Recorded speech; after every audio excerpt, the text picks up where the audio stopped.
MySARMs.com, the #1 place to learn about SARMs online. Welcome everyone, Dylan Gemelli here today with a highly important and informative video. And I always say that they're all important, but this is extremely important to pay close attention to because I'm going to get into an introduction on intramuscular injections. So, when you're considering injectable steroids, there's some fundamental aspects that you have got to learn first. Now, a lot of problems here is that many people decide to start using steroids and they overlook proper injection techniques. And what happens then?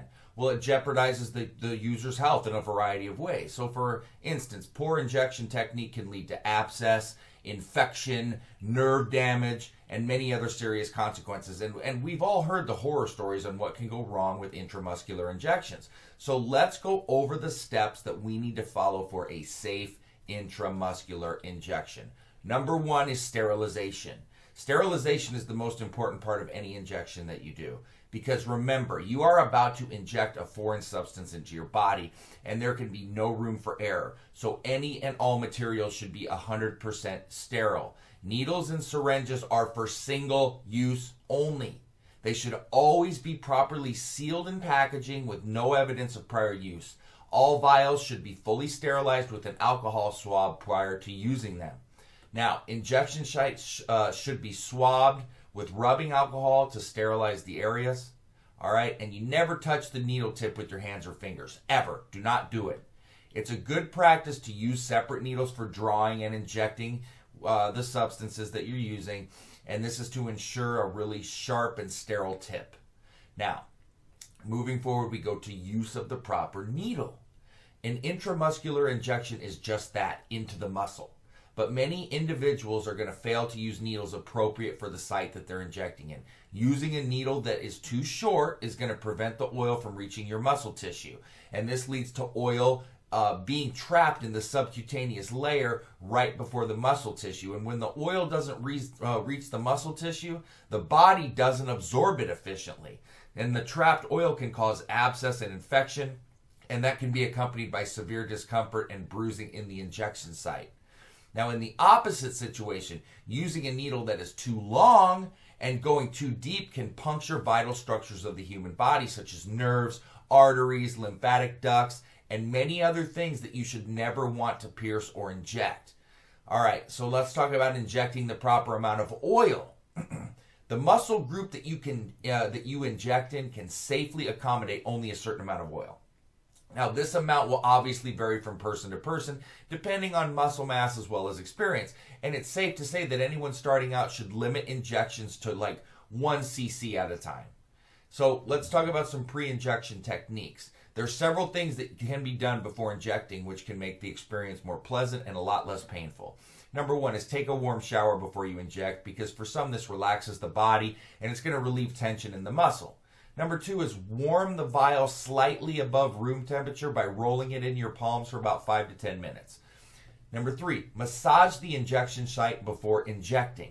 Number four, any air bubbles remaining in the syringe should be ejected before you administer any injection. And number five, intramuscular injections should be done at a 90-degree angle to ensure the needle reaches the muscle and to reduce the pain. And last, needles should not be darted into the body. Now let's talk about aspirating, all right? Neglecting this step can quickly put you in the hospital or even worse. Once the needle has entered the muscle and you're ready to inject, you must first pull back gently on the plunger as if you were drawing in liquid and wait approximately 5 seconds. This is going to identify any potential blood lines that you might have hit.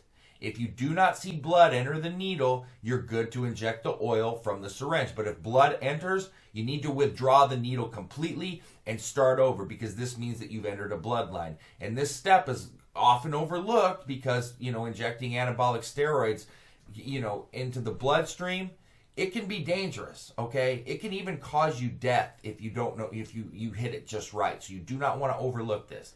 Now, in the event you aspirate and see nothing, but yet halfway through the injection you feel a sharp burning taste, a funny taste, or begin to cough, you got to withdraw it.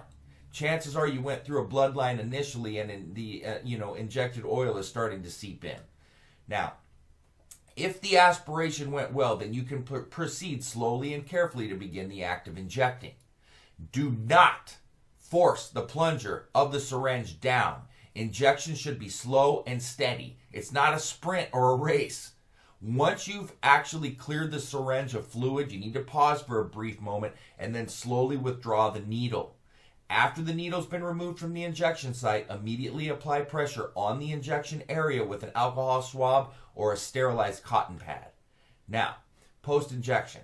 When the injection is complete and any bleeding or seepage has actually been stopped, it's now acceptable to gently massage the injection area. And this is going to help disperse the oil into the muscle. And what's more, some individuals may find it useful to apply heating bath to the injection site for a short period of time.